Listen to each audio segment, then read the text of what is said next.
ఓం శ్రీ గురుభ్యో నమ. లలిత త్రిశతి ఈనాటి నామము హత్యాది పాప శమని. ఈ నామము ఎవరైనా సరే సంస్కృత పరముగా, వ్యాకరణ పరముగా, నిరుక్త పరణముగా శబ్ద అర్థజ్ఞానం తెలుసుకుంటే ఎవ్వరు కూడా స్వామీజీలు, పీఠాధిపతులు, మఠాధిపతులు, అవధూతలు, బాబాలు, ఫకీర్లు ఫిజికల్ ఆధ్యాత్మికం ఆచరించరు. ఎవడికి వాడు శృతులలోకి వెళ్ళి శ్రీ విద్యలోకి వెళ్తాడు. అర్థమైందండి? ఎందుకని? ఘోరాతి ఘోర పాపములు చేసిన వారిని కూడా పునీతులను చేసేది శ్రీ విద్య. అర్థమైందండి? కొంతమంది అంటుంటారు, మాకు రాజరాజేశ్వరి ఒంట్లోకి వస్తుంది. మీరు ఆ ఒంట్లోకి వచ్చినప్పుడు దీనికి ఎట్ట వెళ్తున్నాడు, టూకి ఎట్ట వెళ్తాడు? అది చెప్పండి. పిచ్చి మాటలు, అజ్ఞానము, అవిద్య. అర్థమైందండి? ఈ భారతదేశంలో రిపీట్ చేస్తున్నాను, ఏ ఆధ్యాత్మికములో ఏ మానవుడికి ఏ దేవతాశక్తి, ఏ దయ్యాలు భూతాలు పట్టవు. పడితే మానసిక రోగి. అర్థమైందండి? ఎవరికైనా సరే శృతి ప్రామాణికం మీరు చూసుకోండి. కావాలంటే మీరు ఏ ఉపనిషత్తులోకి వెళ్ళైనా నాకు రాజరాజేశ్వరి ఒంట్లోకి వచ్చిందనండి, వెంటనే డాక్టర్ దగ్గరికి వెళ్ళరా అని చూపిస్తుంది శృతి. అర్థమైందండి? అయితే ఋషుల పరంపరలో శ్రీ విద్యలోకి వచ్చి నేర్చుకుంటే, శృతి పరంపరలో, ఋషి పరంపరలో, అర్థమైందండి, శ్రీ విద్యలోకి వస్తే న్యాసం చేస్తారు. సైన్స్ పరంగా కూడా దేని గురించి నువ్వు బాగా థింక్ చేస్తుంటే అది నువ్వు అయిపోతావు సోమా. గుర్తుపెట్టుకోండి. మీరు ఎవరైనా సరే మీ యొక్క డబ్బు ఆధ్యాత్మికంగా మీరు ఇస్తున్న డబ్బు ఎలా ఉంటుందంటే, వాళ్ళకి, ఎవరికి మీ దగ్గర డబ్బులు తీసుకుంటున్న వాళ్ళకి, ఆధ్యాత్మిక వృత్తుల్లో ఉన్నవాళ్ళు కానీ ఎవరికైనా సరే, దండుపాలెం సినిమాలో పీకలకు వస్తే రక్తం ఎట్టు ఉంటుందో వాడు చెప్తాడు. వాడు వీళ్ళను మీ సొమ్ము అంత చేటు లూటీలు అయిపోతున్నాయి. మీరు శృతుల్లోకి వెళ్ళండి, ఉపనిషత్తుల్లోకి వెళ్ళండి. నా మాట విని ₹1 ఖర్చు పెట్టక్కర్లేదు. ఏ దేవుడు ఎవరింట్లోకి రాడండి, ఎట్టొస్తాడండి? అడిగి పని పాట లేదా? ఆకాశాన్ని నియంత్రించే శక్తి నీ ఒంట్లోకి వస్తే నీ శరీరం ఏమవుతుంది? అయితే మరి శృతులు చెప్పినాయి కదండి, వస్తారు. శృతులు చెప్పినాయి ఎప్పుడు? మహాషోడన్యాసం అంటే ఏమిటో నువ్వు తెలుసుకో. న్యాసం అంటే ఏంటో నువ్వు తెలుసుకో. సైన్స్ పరముగా, వేద ప్రామాణికంగా 2 రైలు పట్టాలుగా శ్రీ విద్య చెప్తుంది. అర్థమైందండి? దొడ్లోకి వెళ్ళి నీళ్లు పోసుకునేది శ్రీ విద్యార్థి అవుతాండి. పోసుకుంటున్నామండి. ఆధ్యాత్మికం పేరుతో తప్పుల మీద తప్పులు చేస్తూ ఉన్నారు. దీన్ని ఏ స్వామీజీలు, పీఠాధిపతులు, మఠాధిపతులు, అవధూతలు, బాబాలు, ఫకీర్లు గల్లీ నుంచి ఢిల్లీ వరకు ప్రజలకు శృతులు చెప్పటం లేదు. అర్థమైందండి? ఆత్మజ్ఞానం ఉన్నవాడు టైం వేస్ట్ అని చెప్పట్లేదు. ఈ కలెక్షన్ కింగులందరూ ఏంటంటే శృతుల జ్ఞానం ప్రజలకు చెప్పట్లేదు. మీకు అనుమానం ఉంటే ఏ స్వామీజీ మిమ్మల్ని ఏ కార్యక్రమం చేయమన్నా, అర్థమైందండి, ఏ స్వామీజీ, ఏ పీఠాధిపతి, ఏ ప్రవచనకారుడు మిమ్మల్ని మీరు ఈ ప్రాబ్లమ్స్ వలన ఈ యొక్క కర్మ చెయ్యండి అని చెబితే, మీరు ఉపనిషత్తులో ఉందో లేదో చూసుకొని ఉండదు అంటే వాడు అబద్ధం చెబుతున్నాడు, మిమ్మల్ని మోసం చేస్తున్నాడు, మీ డబ్బులు కాజేస్తున్నాడు. అప్పుడు ఏం చేయాలి? మీరు ఉపనిషత్తులకు వెళ్ళాలి. మీకే చెప్పినటువంటి ఆధ్యాత్మిక మహా ఋషులు చెప్పింది సనాతన ధర్మం. ఏంటది? నువ్వు అయి ఉన్నావు, బయట దేవుడు ఉండడు. ఆలోచించండి. సరే, ఇప్పుడు మీకు నిన్న దేవుళ్ళ గురించి కూడా ఇప్పుడు చెప్తున్నాను. మీకు సర్వదేవతల గురించి కూడా చెప్తాను. ఈ భూమి మీద ఉన్న సర్వదేవతలు, దేవుళ్ళు, స్వామీజీలు, పీఠాధిపతులు, మఠాధిపతులు, అవధూతలు, బాబాలు, ఫకీర్లు అందరి గురించి కూడా ఈ సబ్జెక్ట్ వస్తుంది శృతి ప్రామాణికంగా. ఏంటంటే అది అంటే నిన్నటి మీకు ఒక విషయం చెప్పాను. మొన్నటి విషయం నిన్న చెప్పలేదు. నిన్న అనుష్ఠానం కుదరక టైం వేస్ట్ ఎందుకులే అని చెప్పి చెప్పలేదు. నాకు టైం వేస్ట్ అని, మీకోసం కాదు. జాయతే అస్థి పరిణతే వర్ధతే క్షయతే వినశ్యతి అని నిన్న చెప్పాను మీకు మొన్న వీడియోలో. దానికి భారతీయులందరూ ఏం చేయాలంటే, భారతీయులం మేము వలసవాద ఆధ్యాత్మికం గురించి నేను వివరించట్లా. నేను భారతీయుడని మీరు అనుకుంటే మీ పిల్లలకి డబ్బులు ఖర్చు పెట్టి దృశ్య ప్రపంచ ఆధ్యాత్మికం పావలాంపైన ఆపి నిరుక్తము అంటే ఏమిటి అనేది వాళ్ళని ఎంకరేజ్ చేయండి. అర్థమైందండి? నిరుక్తము అంటే ఏమిటి అది తెలుసుకుంటే మీరు ఇప్పుడున్న ఆధ్యాత్మిక వృత్తుల్లో వాళ్ళని కర్ర తీసుకొని వాకిట్లో నిలబడతారు, లోపలికి రానియకుండా. మీకు ఈ శాస్త్రాలు తెలియనీయట్లేదు వాళ్ళు, మీరు అది తెలుసుకోండి. నిరుక్తము, ఇప్పుడు మీకు ఇందా చెప్పిన దానికి నిరుక్తంలో, నిరుక్తం అంటే శృతి అంగము. భారతీయులకు ప్రామాణిక ఆధ్యాత్మికం శృతులు, శృతి అంగము నిరుక్తము. ఆ నిరుక్తంలో ఇప్పుడు నేను మీకు చెప్పిన దానికి ఏం చెప్తుందంటే, నిండు 100 ఏళ్ళు నువ్వు ఆరోగ్యాలతో ఉండాలంటే ఫిజికల్ ఆధ్యాత్మికం ఆచరించదు. ఇది శృతి చెప్పట నేను మీకు చెబుతున్నా.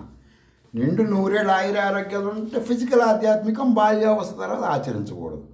ఎక్కువ మంది వలసవాదుల మాటలు నమ్మి ఏదో ఒకటి నేర్చుకొని డబ్బులు వృధా చేస్తున్నారు. అర్థమైందండి? మీ రంగురంగుల వస్త్రాల మాటలు విని మిమ్మల్ని మీరు నాశనం చేసుకుంటున్నారు.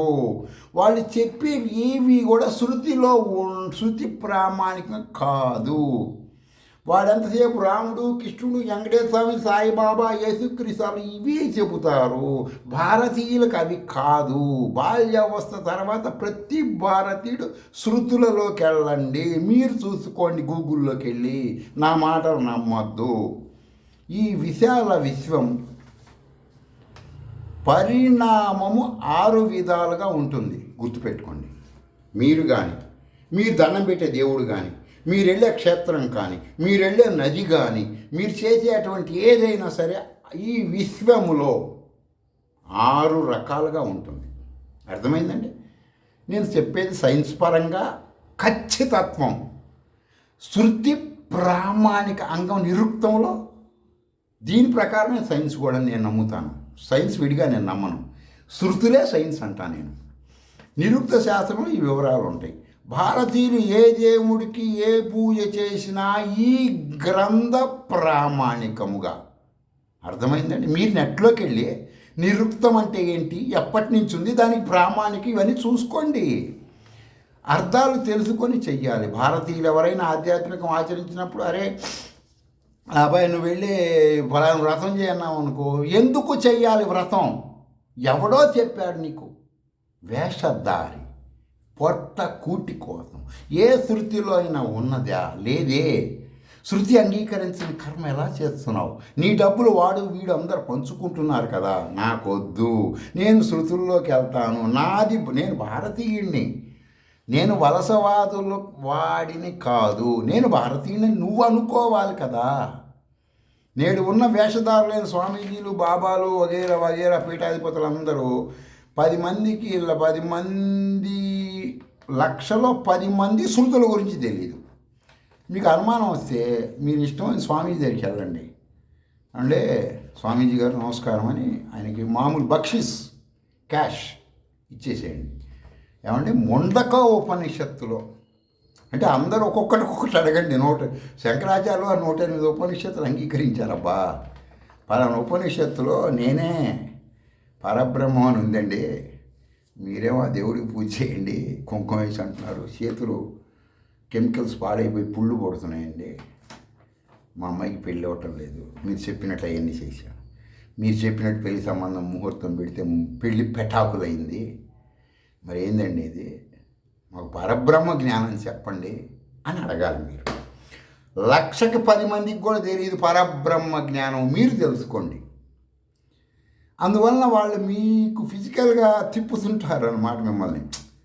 అబ్బాయి 6 ముఖాలు సుబ్రహ్మణ్య స్వామి ఉన్నాడు, అక్కడ ఒక ముఖం, ఇంకో ముఖం, ఆ ముఖంకి వెళ్తే పెళ్ళి అవుతుంది, ఈ ముఖానికి వెళ్తే పిల్లలు కొడతారు, ఈ ముఖానికి వెళ్తేనేమో రోగాలు తగ్గుతాయి, ఈ ముఖానికి వెళ్తే అది తగ్గుతుంది. మరి అక్కడ ఉండే పూజారులకి వెళ్ళి చూడండి ఒకసారి. అంటే నేను విమర్శించట్లేదు, మీ సొమ్ము బావిలో నీళ్ళలాగా గుంజుతున్నారు. మీరు నమ్ముతున్నారు దేవుడు అంటే ఏంటంటే నీ భయం, నీ అజ్ఞానం, నీ అవిద్య. జన్మించటం, మరణించటం, భయపడటం, శోకించటం, ఈ నాలుగే నిన్ను దేవుడి వైపు పంపిస్తున్నాయి. ఈ నాలుగు నువ్వు శృతిలోకి వెళ్తే ఈ నాలుగు నిన్ను దేవుడు లేడు, నువ్వే దేవుడు అని చెబుతున్నాయి. అర్థమైందండి? జన్మించటం, అమ్మో కడుపులో నింపుకుందిరా, ఆడవాళ్ళు ప్రెగ్నెన్సీ అబ్బా ఇబ్బందిగా ఉందిరా, దేవుడి దండం పెట్టు, డెలివరీ వంగని తిరుపతి వెళ్తాం, దేవుడు వంగని రామాలని. హౌ? కర్మ, కర్త, క్రియ అంటే ఏమిటి? ఉపనిషత్తులకు వెళ్ళండి, తెలుసుకోండి. ఆధ్యాత్మికం అంటే ఏంటి, ఆది భౌతికం అంటే ఏంటి, ఆది దైవికం అంటే ఏంటి, ఇవన్నీ చూసుకోండి. దేవుణ్ణి ఎందుకు తీసుకొస్తారు? లేని వస్తువుని ఇన్వాల్వ్ చేస్తున్నారు మీరు. గ్యాస్ బండలో గ్యాస్ అయిపోయిన తర్వాత పొయ్యి మీద పెట్టి జనాలందరినీ పిలిచి గ్యాస్ అంటుకుంది అన్నం పొయ్యి మీద పెడితే అని చెబితే గ్యాస్ లేదు కదా, ఎట్టా అంటుకుంటుంది? చిత్తాభ్రమణంలో ఉన్నారు మీరందరూ.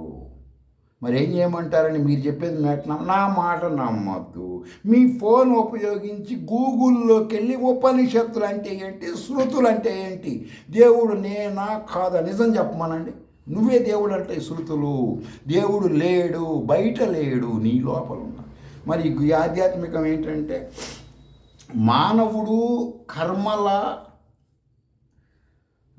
అనుభవించడానికి పుడతాడు. ఆ ప్రయత్నంలో వాడు తీసుకుంటున్న ఆహారం ఆయుర్వేద ఔషధానికి విరుద్ధముగా చాలామంది బిర్యానీ, నాన్ వెజిటేరియన్ ప్రియులందరూ బిర్యానీ తింటారు బయట. వాళ్ళ ఆలోచనలన్నీ అస్తవ్యస్తంగా, లైంగిక పర ఉద్రేకం. ఎందుకు? నెయ్యి మాంసం కలవకూడదు, పాల పదార్థములు మాంసం కలవకూడదు. బయట ఎక్కడికి వెళ్ళినా, ఏ భోజనానికి వెళ్ళినా గోంగూర చట్నీయో పెరుగు పచ్చడో ఇలాంటివి కలుపుతుంటారు. తినంగానే మీకు చిత్తాభ్రమణము కలిగి కర్మలు చేస్తుంటారు. శృతుల్లోకి వెళ్తే ఈ కర్మలు చెయ్యరబ్బా మీరు. మిమ్మల్ని శృతుల్లోకి పంపరు. ఆధ్యాత్మిక వృత్తులలో ఉన్నవాళ్ళు ఆలోచించండి. మీరు ఎందుకు వెళ్తున్నారు? పొద్దున్నే ఎవడో గుళ్ళో ఏదో పెడితే అది ఇంటూ ఉండి తన్మయం చెందుతున్నారా? సత్యం అసత్యము ఏంటి? జీవరహితమైన శబ్దం వల్ల నీకు చిత్తాభ్రమణం వస్తుంది. జీవముతో ఉన్న మనిషి, మీ నాన్నో మీ అమ్మో మీ చుట్టాలో మీ ఇంట్లో ఎవడో ఒకటి శ్రీ విద్యోపాసకుడు మంత్రం చదువుతుంటే నీకు ప్రాణముతో ఉన్న నువ్వు, ప్రాణముతో ఉన్న వాడి వలన ఇద్దరికి ఉపయోగం. ఈ సౌండ్స్ వలన డిస్టర్బెన్స్, ఇన్కన్వీనియన్స్, చిత్త చాంచల్యం వస్తుంది. అది సత్యమైన ఆధ్యాత్మికం కాదు. దీనికోసం వాళ్ళు చేస్తారు. ఆలోచించండి, బుద్ధి ఉపయోగించండి. సరేలేండి, ఉపయోగిస్తాం.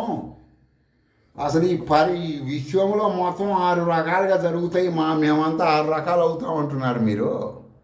దేవుళ్ళు మేము అందరం 6 రకాలు అవుతాం. అసలు అది చెప్పండి. మీరు ఈ రోజు ఈ స్వామీజీలది రోజు ఉంటే కదా, మేము భూములేండి వాళ్ళ చుట్టూ డబ్బులు దండగా చేసుకోములే, బ్యాంకీలు వేసుకొని దాచిపెట్టుకుంటాం, మా పిల్లలకి ఇస్తామంటే సరే వినండి. అట్టయితే వేద ప్రాముఖ్యత ఉన్న శాస్త్రం చెబుతుంది. ఫస్ట్ ఏం చెబుతుందంటే నెంబర్ 1 జాయతే, పుడుతున్నది. ఒక వస్తువు విశ్వంలో పుడుతుందబ్బా. వాడు సూర్యుడు కావచ్చు, చంద్రుడు కావచ్చు, వెంకటేశ్వరం కావచ్చు, రాముడు కావచ్చు, కృష్ణుడు కావచ్చు, ఎవడైనా కావచ్చు, పుడుతున్నారు, ఉద్భవిస్తుంది ఇవి విశ్వములో. నెంబర్ 1. నెంబర్ 2 అస్థి అంటే అస్తిత్వము, అంటే పొందుతుంది. ఇది ఫలానా, ఇది ఫలానా, ఇది వస్తువు, ఈడు ఫలానా పేరు, ఇవి పొందుతుంది. అస్థి అంటే గుర్తింపు. తర్వాత పరిణమితే,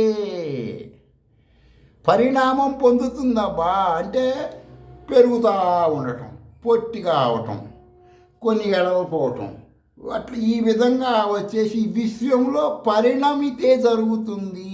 నేను నా మాట నమ్మద్దు. శృతులు, ఉపనిషత్తులు ఇవి రియాలిటీ షో మీకు నేను చెప్పేది. అంటే తల్లి గర్భం నుంచి శిశువు మనకి బయటకు వచ్చినప్పుడు, గుడ్డులోంచి పిల్ల బయటకు వచ్చినప్పుడు పుట్టే పుత్రుడు, వాళ్ళు వీళ్ళు, తర్వాత ఈ విధంగా ఉన్నటువంటి వాటిని పరిణమితే అంటారు. సరే, 4 ఏంటంటే వర్ధతే, అదేంటండి వర్ధతి అంటే పెరుగుతున్నది. ఎవరైనా సరే మీరు ఆలోచించుకోండి. ఒక మొక్క తీసుకొచ్చి ఒక మట్టి కుండీలో మర్రి గింజ పెట్టండి, ఏమవుతుంది అది చెప్పండి? వర్ధతే. ఇప్పుడు మీ గతంలో నిరుక్త వ్యాకరణ లాంగ్వేజ్ అంటే చచ్చిపోయిన వాళ్ళందరినీ ఇప్పుడున్న మనుషులందరూ ఆల్మోస్ట్ 90% సివిలియన్స్ గురించి అప్పట్లో ఆధ్యాత్మిక వృత్తులలో ఉన్న స్వామీజీలు, పీఠాధిపతులు, మఠాధిపతులు, బాబాలు, ఫకీర్లు వగైరా వగైరా వగైరా మొత్తం ఇవ్వడం చచ్చిపోతే ఏమంటారు? వాడిని ఏమంటారు? వర్ధంతి. శృతి విరుద్ధం మాట్లాడండి అవన్నీ. శృతి ఒప్పుకోదు. వర్ధంతి ఏంటండి? వర్ధంతికి అంటే వర్ధిల్లట అని వర్ధంతి అంటుంది. మేమట నమ్మాలని మీరు చెప్పిందంటే శృంగేరి, మన కర్ణాటకలో ఉంది కదా శృంగేరి పీఠం, వాళ్ళ దగ్గర వాళ్ళు ప్రతి సంవత్సరం వాళ్ళది మంత్లీ బుక్స్ వస్తాయి, అందులో ఉంటాయి ఇవన్నీ. మీరు చూసుకోండి కావాలంటే. వర్ధంతి వాళ్ళు ప్రతి సంవత్సరం ఆ స్వామీజీలకి వాళ్ళిద్దరికి వర్ధంతులు చేస్తుంటారు. అంటే వాళ్ళు రియాలిటీయే కదా, వర్ధిల్లమని వాళ్ళని ఇంకా అది సబ్జెక్టు. తర్వాత క్షేమతే, క్షీయతే, క్షీయతే, క్షేమతే అంటే అది కొంచెం నిరుక్త వ్యతిరేకంగా ఉంటుంది. క్షీయతే అంటే తక్కువని అర్థం అవుతుంది. అంటే ఏంటండి? క్షీణిస్తుంది. ఐదోదండి నేను చెప్పేది. క్షీణిస్తుంది, ఎండిపోతుంది, ముసలదైపోతుంది. ఎవరండి? ఈ విషయంలో ఎవరైనా. అదేనండి మా ముత్తాత ఉన్నప్పటి నుంచి పలానా మూర్తున్నాడు ఏంటంటే, మీరు వెంటనే నేను మీకు చాలాసార్లు చెప్పాను, మంత్రపుష్పం తెలుగు భాషను తెచ్చుకొని చదువుకోండి అబ్బాయి అని గతంలో కూడా చెప్పాను. పరమేశ్వరి నిరాకార నిర్గుణ పరబ్రహ్మ స్వరూపిణి సగుణాకారంగా ఉన్నప్పుడు పూర్వకల్పములో ఏ విధముగా నేను సృష్టి చేశానో ఈ కల్పములో అలా సృష్టి చేస్తున్నాను. కల్పం అంటే ఏమిటి? నెట్లోకి వెళ్ళి చెక్ చేసుకోండి. నేను వివరాలు గతంలో అని చెప్పేశాను, అర్థమైందా? కాబట్టి ఆ కల్పంలో ఈ భూమి మీద ఎవ్వడు మీరు పూజిస్తున్న ఏ దేవుళ్ళు దయ్యాలు మొత్తం గర్భంలో కలిసిపోతారు. ఏ గర్భం అండి? హిరణ్య గర్భ. అర్థమైందండి? అప్పుడు ఎవరుంటారు? ఎవరుంటారు? మళ్ళా రియల్ షో రన్నింగ్. కాబట్టి మీరు ఇక్కడ దీన్ని అలా తీసుకోవాలి. క్షీయతే అంటే క్షీణిస్తుంది. అది సర్లేంటంటే ఆరోదేంటి? నశ్యతి, నశించిపోతుంది, రూపురేఖలు లేకుండా నాశనం అయిపోతుంది ఈ విశ్వంలో ఎవరైనా సరే. అర్థమైందండి? సరే, ఈ అవస్థలు శ్రీ విద్యా ఉపాసకులకి 3గా కనిపిస్తాయి. అదేంటంటే మరి అందరికి 6 కనపడ్డప్పుడు, ఇప్పుడు గుడ్డి కళ్ళ మసక ఉన్నవాడికి లేకపోతే కళ్ళ ప్రాబ్లం ఉన్నవాడికి సూర్యుడు 2 కనపడతాడు. బయట ఒక దేవుడు, లోపల ఒక దేవుడు కనపడతాడు స్వామీజీలు చెప్పినట్టు. మా కళ్ళ మసకో ఏమీ లేదు కదా. మరి మీరేది మాకు శ్రీ విద్యా ఉపాసకులు 3 కానీ శృతి ప్రామాణిక శ్రీ విద్యా ఉపాసకులకి 3 మాత్రమే అవస్థలు. అదేంటంటే మా అందరికి 6, మీకు 3 ప్రత్యేకత ఏంది అంటారేమో. పుట్టుట నెంబర్ 1, పుట్టుట, అస్తిత్వం. అంటే దీనిని మహాలక్ష్మి మంత్ర సాధనగా తీసుకోవాలి. అర్థమైందండి? కొంతమంది కొన్ని శ్రీ విద్యా గురు పరంపరలో పంచదశి ప్రథమ కూటంగా భావిస్తారు. అందులో నెంబర్ 1 అంటే ఏంటి? దాన్ని ఇంకొంచెం లోతుగా వస్తూ ఉంటాను. ఒకసారి స్వరంగంలోకి వెళ్తే కన్ఫ్యూజ్ అవుతారు, కొంచెం కొంచెం స్వరంగంలో వెళ్తూ ఉంటే చీకటికి అలవాటు పడుతూ ఉంటారు. తర్వాత వచ్చేసి రెండోది వచ్చేసి అవస్థ ఏంటంటే కిరాతవారాహి మంత్ర విద్యగా తీసుకోవాలి. సృష్టి స్థితి లయలో అని ఈ యొక్క అవస్థల పేర్లు శ్రీ విద్యా ఉపాసకులు తీసుకోవాలి. అక్కడ పరిణామాలు చెందేది ఇక్కడ శ్రీ విద్యలో రాగానే 3 అవస్థలుగా తీసుకోవాలి. శృతి ప్రామాణికంగా శ్రీచక్రార్చన లయము నుంచి బై బర్త్ వరకు చేస్తారు. శృతి విరుద్ధముగా కొంతమంది పొట్ట కూటి వాళ్ళు, దేవుళ్ళు ఒళ్ళోకి వచ్చేటువంటి వాళ్ళు సృష్టి ప్రారంభం నుంచి ఎండింగ్ చేస్తారు. శృతి ప్రామాణిక శ్రీ విద్యలో బై ఎండింగ్ నుంచి, అంటే బై బర్త్ నుంచే చేయాలి కాబట్టి లయం అయిపోయిన తర్వాత లయం నుంచి మొదలు పెడతారు. సర్లేండి, అవన్నీ మేము ఇప్పుడు చేయించుకోంలే, మేమేదో మంత్ర సాధన శ్రీ విద్యాపరంగా నేర్చుకుంటాంలేండి, గురువుల దగ్గరికి పోయి ఈ గుళ్ళు గోపురాలు తిరగం, ఇన్నాళ్ళ నుంచి చెబుతున్నారు కదా డబ్బులు వేస్టని. ఇప్పుడుదా చాలామంది మేము ఆల్రెడీ ఈ వృత్తుల్లో ఉండిపోయాం, లాక్కోలేక వస్తున్నాం అంటారేమో. కొంతమంది వేద ప్రామాణికాన్ని ఒప్పుకోని వాళ్ళు, శృతులు అంగీకరించిన వాళ్ళు, పరబ్రహ్మని నమ్మని వాళ్ళు, అంటే నిన్ను నమ్ముకోవాలి, నేను లేనంటే అట కుదురుతుంది, బొచ్చులో ఇంతంత 3 పూట్ల తింటున్నావు కదా, నేను లేనని చెబితే అట కుదిరింది. అట్లాంటి వాళ్ళు పరబ్రహ్మని నమ్మరు అన్నమాట. సర్వం బిగ్ బాంబింగ్ అంటారు వాళ్ళు, అర్థమైందండి. మొత్తం బిగ్ బాంబింగ్ ఏమీ లేదంటారు. బ్లాక్ హోల్ అంటారు. శూన్యము ఈ విధముగా వివరిస్తారు. శూన్యంలోంచి వచ్చింది, అంతా శూన్యమే, ఏమీ లేదు, ఇదంతా కల్పితం, అది ఇది రకరకాలు చెప్తుంటారు. వాళ్ళ గురించి వాళ్ళ శాఖలో అవి చెప్పుకుంటే బాగుండదు. వాళ్ళ దృష్టిలో ఇసుక నుండి నూనె వస్తుందని చాతస్వంతో ఒప్పిస్తారబ్బా. మేము ఇసుక నుంచి నూనె చేస్తామంటారు. ఇసుక నుంచి నూనె రాదు కదా, శృతుల ప్రామాణికంగా రాదు కదా. వాళ్ళతో తర్కం ఎక్కడ చేస్తాం మనం, ఉపయోగం ఏముంది. కణ్వ మహర్షి పరంపర అని చెప్పుకుంటూ ఉంటారు కొంతమంది వాళ్ళు. కణ్వ మహర్షి అదేంటంటే మీరు కణ్వ మహర్షి అంటున్నారు అంటే అణువులు అదే కణువులు లేక అణువులు. ఆయన కణ్వ మహర్షి అంటే మీరు పేరు అది కాదు, ఆయన అణువుల పరంగా చెక్ చేస్తాడు. ఆధ్యాత్మికం సూపర్ స్పెషల్ డాక్టర్ అనమాట ఆయన. అణుశాస్త్ర పరంపరంగా అనమాట ఆయన గొప్పతనం.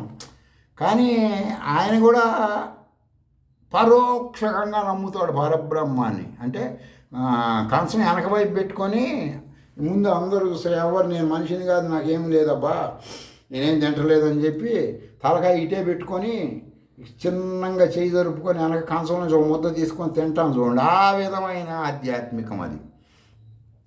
పరమేశ్వరిని అనుమాన ప్రామాణికముగా అంగీకరిస్తారు. అంటే చీకట్లో స్త్రీలు పెళ్ళయింది, భార్య అన్నారు, కరెంటు వచ్చింది, తల్లి అంటున్నారు అన్నట్టుగా నైయాయికులు అని కొందరు అంటూ ఉంటారు. నేను అంటలేదు. కొంతమంది మీ చీకట్లో పెళ్లి చేసుకున్నాం కదా, ఇంతుల్లోకి రాగానే ఏమో ఆడ మనిషి మా ఫలానా, కానీ మా అమ్మలా కనపడుతుంది ఏంటి, కాబట్టి ఇదే సూత్రం ప్రకారం అని శృతులని వితండవాదంతో కొంతమంది అయ్యాకులు అంటుంటారు. మీరు దర్శన శాస్త్రాలు చదివితే ఇవన్నీ అర్థం అవుతాయి అబ్బా, లేకపోతే అర్థం కావు. నేనేమి కల్పితాలు చెప్పను, నాకు అవసరం లేదు, నాది కలెక్షన్ సెంటర్ కాదు. నేను మెడిసిన్ ఇచ్చి ఆయుర్వేదం మా గురువుగారు నేర్పించింది ఏదో మనిషికి సంబంధించి ఇచ్చి దాని పరంగా నేను ఏదో జీవిస్తూ ఉంటాను. ఆయన ఈ రోగం వచ్చిందంటే ఈ మంత్రం చేసుకో, ఈ మందు వేసుకో అని చెప్పి చెప్తుంటాను. కానీ అమ్మటి దుకాణాలు రిలయన్స్ ఫ్రెష్ లాగా గ్యారంటీ ఈ మంత్రం ఈ హోమం చేయండి అని చెప్పి చెప్పండి. పురస్చరణ చేసుకొని మీ దగ్గర చేసుకొని రావండి, శుభ్రంగా గుర్తు చేయాలని అంటాను. సరే లేక మీరు ఇప్పుడు అనుష్ఠానం, ఇప్పుడు మాకు ఇవన్నీ ఎట తెలుస్తాయండి, మాకు ఇంతవరకు ఎవరు చెప్పలా, మాకు ఎట తెలుస్తాయంటే మీరు తప్పదబ్బా, మీరు మీ పిల్లలనన్నా బాగు చేయాల్సిందే, మీ మనవాళ్ళనన్నా బాగు చేయాల్సిందే. మీరు అయిపోయింది మీ చీను, మీరు మీ పిల్లలను మీ మనవాళ్ళని బాగు చేయండి, శృతుల్లోకి పంపించండి. అంటే ఏంటంటే శృతుల్లోకి పంపించాలంటే ఇంకోసారి చెప్పంటే, శృతుల్లో అంటే అనుష్ఠానం అప్ప. అదేంటంటే అనుష్ఠానం అంటే మాకు అర్థం కాలేదంటే, అనుష్ఠానం అంటే దేవతతో వాటేసుకొని పడుకోవటం. అంటే నేను మీకు అర్థం అవ్వాలి ఇలా చెప్పాను, అసలు నెట్లోకి వెళ్ళి చెక్ చేస్తే ఇంకో రకంగా ఉంటుంది. అనుష్ఠానం అంటే ఏంటి, నువ్వు అది కలిసిపోవటం దాంతో. శృంగారం చేసినప్పుడు ఏకత్వంతో ఉంటావు కదా, ఆ విధంగా అనుష్ఠానం అంటే దేవతతో అట్లా ఉండటం. సైన్స్ పరంగా చెప్పండి దాని గురించి వివరణ, మాకంటే ఆలోచన, లేకపోతే మంత్ర సాధన. అదేంటంటే మంత్ర సాధన అంటారు, మంత్ర సాధన అన్న ఆలోచన అన్న ఒకటే. ఇప్పుడు అడ్డమైన గ్రంథాలు అడ్డగోలుగా చదివి వాదిస్తే ఉపయోగం లేదబ్బా. శృతి ప్రామాణికంగా నేను చెప్తున్నప్పుడు నాతో శృతి ప్రామాణికంగా మీరు మాట్లాడి వివరాలు అడిగితే నేను చెబుతాను. కుండ బద్దలు కొట్టినట్టు చెబుతున్నాను. మీకు ఇష్టమున్నా ఇష్టం లేకుండా నమ్మాలి. ఖచ్చితంగా మీ మనసు నేను చెప్పేది నమ్ముతుంది. మీరు ఏదో ఒక రోజున ఊగిసలాట ధోరణిలో ఉంటున్నారు. మీ పేరు మీది కాదు. అబ్బా సోమా, మీ పేరు మీది కాదయ్యా. మీరు పొట్ట కూటి కోసం కర్మల కోసం వచ్చి మీరు ఫిక్స్ అయిపోయారు. సత్యవాడు చచ్చిన తర్వాత పేరు ఎవరికి ఉండదు కదా. పూర్వకాలం ఏంటంటే శృతుల జ్ఞానంలో తరతరాలు పెట్టుకునేవాళ్ళు. నేను అంటున్నది లేకపోతే నా పేరు గురించో మీ పేరు గురించో కాదు. నేను నా పేరు నీ పేరు మడత పెట్టి పైన అటక మీద పెట్టండి. చాప చుట్టి పల్లెటూరులో అరుగుల మీద కూర్చొని బయటికి వెళ్ళేటప్పుడు చాప చుట్టి పైన పెడతారే, ఆ విధంగా పెట్టండి. అప్పుడు మీరు చెప్పండి నువ్వెవరు నేనెవరు. అప్పుడు చెప్పండి. నువ్వు సోమా అయ్యున్నావురా. శృతి చెబుతుంది, ఉపనిషత్తులు చెబుతున్నాయి. అబ్బా ఎందుకు తిరుగుతున్నారు మీరు? ఈ ఉపయోగం లేదబ్బా. క్యాష్ వాళ్ళని మీరు వృద్ధి చేస్తున్నారు, నిన్ను నాశనం చేసుకుంటున్నావు. మీరు ఇప్పుడు మాట్లాడండి, మీకు అర్థమవుతుంది మీరెవరు. ఖచ్చితంగా శృతి ప్రామాణికంగా నేను ఆత్మని, నేను పరబ్రహ్మముని, ఆ మాట శృతి ప్రామాణికంగా మాత్రమే నమ్మాలి, నమ్మించాలి. వేరే ఏ దేవతామూర్తి, ఏ మానవ ముఖ నిర్మిత గ్రంథము ప్రామాణికం కాదు కాదు కాదు. మాకెట్లా తెలిసిద్దండి మేము పరబ్రహ్మం అని? మేము నమ్మలేకపోతున్నాం. ఫిజికల్గా గట్టిగా నమ్మేటట్టు చెప్పండి. అంటే ఇప్పుడు పెళ్ళి అవ్వకుండా తీసుకుంటున్న ఆహారాల రీత్యా ఫోన్లో వీడియోలు చూస్తూ బాత్రూంలోకి వెళ్ళి ఆడవాళ్ళు మగవాళ్ళు కొంతమంది స్వయం తృప్తి శృంగారం అనుభవిస్తున్నారు కదా. హౌ? బాత్రూంలో మగవాడి దగ్గరికి ఆడది లేదు కదా, ఆడదాని దగ్గర మగవాడు లేడు కదా. సైన్స్ పరంగా కూడా సత్యం అంటున్నారని కొంతమంది చెబుతున్నారు కదా. ఎలా అనుభవిస్తున్నావు?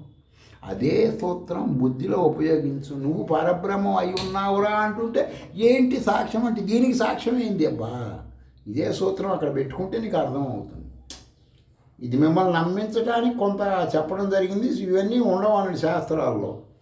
మీరు అనవసరంగా అజ్ఞానంతో అవిద్యతో గుళ్ళు గోపురాలు స్వామీజీలు పీఠాధిపతులు మఠాధిపతులు అవధూతులు బాబాలు ఫకీర్లు సిద్ధాంతులు గోడలు బగలు కొట్టేవాళ్ళు, గోడలు కట్టేవాళ్ళు, ఉంగరాలు పెట్టుకునేవాళ్ళు, పూసల దండలు, ఎముకల జంతువులతో తయారైన పూసల్ని రంగురంగుల రకరకాల పేరుతో ఆధ్యాత్మిక మీ మెడలో వేసి మిమ్మల్ని పాతాళాన్ని దోస్తుంటే మీరు అనుభవిస్తున్నారు. నా మాట వినండి, శృతుల్లోకి వెళ్ళండి, డబ్బులు మూటలు వెనక్కేసుకోండి, ముందు ఖర్చు పెట్టవాకండి వీళ్ళెవ్వరికి కూడా. అర్థమైందండి? ఎన్నాళ్ళు వాడి కాళ్ళు వీడి కాళ్ళు పట్టుకుంటారయ్యా మీరు? నువ్వు పరబ్రహ్మమై ఉండి వాడెవరు కాళ్ళలో పట్టుకుంటావేమయ్యా? ఎట్లా అవుతాడే వాడు పరబ్రహ్మము? ఇద్దరు పరబ్రహ్మములు ఉండరయ్యా విశ్వములో. అర్థమైందా? విశ్వంలో ఒక్కడే ఉంటాడు పరబ్రహ్మ, అది నువ్వే అయి ఉన్నావు. వాడు నీ షాడో. ఎవడో నువ్వు ఎదురుకుండా దండం పెట్టేవాడు, వాడు నీ షాడో. నువ్వు పెట్టుకుంటున్న నీ నీడకి నీ చీకటికి నువ్వు దండం పెట్టుకుంటున్నావు అజ్ఞానం అవిద్యతో. విద్య అంటే ఏంటి? చదువు కోసం కాదయ్యా. ఇప్పుడు బీటెక్ చదువుతాడు, డైలీ వేజెస్ కుటుంబాల వాళ్ళు, కనీసం వాడే పిల్లవాడికి తెలియదు. వీళ్ళు కూడా మనం స్తోమత ఏంది, మనం భవిష్యత్తు ఏంటి, మనం ఎంత చదివి ఇప్పుడు వాడు బీటెక్ ఎంటెక్ చదివినటువంటి వాడ ఉద్యోగాలు ఎస్సీ ఎస్టీలకు ఉద్యోగాలు వస్తాయి, మిగతా వాళ్ళకి రావు. దానికి కూడా లెక్కలు ఉంటాయి. ప్రైవేట్ కంపెనీలో ఎన్ని ప్రైవేట్ కంపెనీలో ఇలా ఉద్యోగాలు వస్తే రావు. కూలి పనికి పోవడానికి ఇటు ఇన్సల్టు, ఇంట్లో కూర్చొని ఈయన మేపాలి. వాళ్ళు డైలీ వేజెస్, వాళ్ళ కోసాలు కదిలిపోతాయి అన్నమాట. చేసి వీడి కోసం చేసిన అప్పులు తీర్చడానికి వీళ్ళు వస్తుంటారు. ఇక్కడ వీళ్ళు ముసలోళ్ళై దగ్గుతూ రొప్పుతూ కూడా పనులు చేసి బాకీలు కట్టుకోవాలి. అంతేగాని ఒక్కసారి ఆలోచించి చదివించొద్దు అంటం లేదు. మానవుడి యొక్క శక్తి సామర్థ్యం, సమాజం ఎలా ఉంది, నేను ఎలా ఉంటున్నా ఆలోచించుకోవాలి కదా. అర్థమైందా? ఎవ్వరి మాటలు నమ్మకూడదు, నిన్ను నువ్వు నమ్ముకోవాలి. రెండెవరిని నమ్మాలి? శృతులని నమ్మాలి. ఎవరిని నమ్మకూడదు, ఏ దేవుడిని నమ్మకూడదు. బ్రహ్మో ఉపనిషత్తు పరబ్రహ్మ స్వరూపిణి అయిన భారతీయులకు వేదము చెప్పిన పరమేశ్వరిని నమ్మాలి. ఎవరి మాటలు నమ్మకూడదు. ఎవరు చెప్పినా దీనికోసమే. మీరు అనుమానాలుంటే నేను చెప్పిన వాటిల్లో ఏమంటే మీరు ఇట్లా చెప్పటం పద్ధతి కాదు, మేము మా పిల్లల్ని చదివించుకోవద్దంటారు అది అంటే మీకు నేను చెప్పిన 1-2 విషయాలు మీకు ఆ శృతుల్లో లేకపోయినా మీ మీద అభిమానంతో చెప్పాను. మీరు అవి పాటించవలసిన అవసరం లేదు. మీరు ఖచ్చితంగా పాటించాల్సింది ఏంటయ్యా అంటే, డబ్బులు తీసుకొని ఏ ఆధ్యాత్మికం వలసవాదగా ఆధ్యాత్మికం కావచ్చు, సనాతనం పేరుతో లూటీలు చేస్తున్న ఆధ్యాత్మికం కావచ్చు, డబ్బు ఖర్చు పెట్టేప్పుడు పసుపు, కుంకుమ, సాంబ్రాంగళ్ళు, కర్పూరం లేకపోతే అగరబత్తి దేనికి ఖర్చు పెట్టినా సరే పెట్టే ముందు ఒక్క సెకండ్ 1 minute ఓన్లీ గూగుల్లోకి వెళ్ళి ఈ సాంబ్రాం కడ్డీలు దేవుడికి పెడుతున్నా ఈ శృతి అంగీకరించదా అని అడగండి. అంగీకరించకపోతే మానేయండి. పోని శృతి యొక్క అంగములు వ్యాకరణం, నిరుక్తం, కల్పసూత్రం, శిక్షావళి, ఇలా ఆయుర్వేదానికి సంబంధించి ఇలా ఉంటాయి కదా, వీటిల్లో అయినా ఉందేమో చూడండి. అయితే మీకు ఒక విషయం చెప్తాను. ఆధ్యాత్మికంగా శృతి ప్రామాణిక మంత్ర పురస్చరణ చేసినప్పుడు సాంబ్రాణి కడ్డీలు ఈ దీపారాధన చేస్తారు. శృతి ప్రామాణికముడు బయట కొంచేయడండి, బయట కొంచేయడు. లేపాక్షి హస్తకళల విక్రయశాలకు వెళ్ళి ప్యూర్ శాండిల్ సాంబ్రాణి కడ్డీలు తెచ్చుకుంటారు. అర్థమైందండి? బాగా కాస్ట్. అవి ముట్టించుకుంటే ముక్కుల్లో పోయి శ్వాసకోశల రక్తం బాగా ఆడుతుంది. నువ్వులు కానీ ఆవాలు కానీ దగ్గరుండి కళ్ళతో చూస్తూ గానుగలు ఇట్లా పట్టించుకోవాలి. ఎవరిని నమ్మకూడదు. నా కులమోడు, మా గురువు గారు, మా ఫ్రెండ్, మా చుట్టం నమ్మద్దు. నిన్నే నమ్ముకో. నీ కళ్ళు చూస్తున్నాయి, నీ చెవులు అక్కడ పెట్టాలి. వాడు ఏమాత్రం చేతులతో అటు ఇంద్రజాలం చేసి చేర్పులు చేసి నేను నూనె కాజేసి వేరే నూనె పోయొచ్చు. ఇవన్నీ చూసుకోవాలి. ఈ విధంగా ఉంటేనే నీకు పరమేశ్వర అనుగ్రహం వస్తుంది. మీ పిల్లలకి మీరు శృతుల జ్ఞానం ఏ నాడైతే ఇస్తారో ఆ నాడు మీ పేరు తరతరాలకు ఉంటుంది. దృశ్య ప్రపంచ ఆధ్యాత్మికం మానేయండి. బాల్యావస్థ తర్వాత తిప్పద్దు. మీ పిల్లల్ని నాశనం చెయ్యొద్దు. స్వస్తి.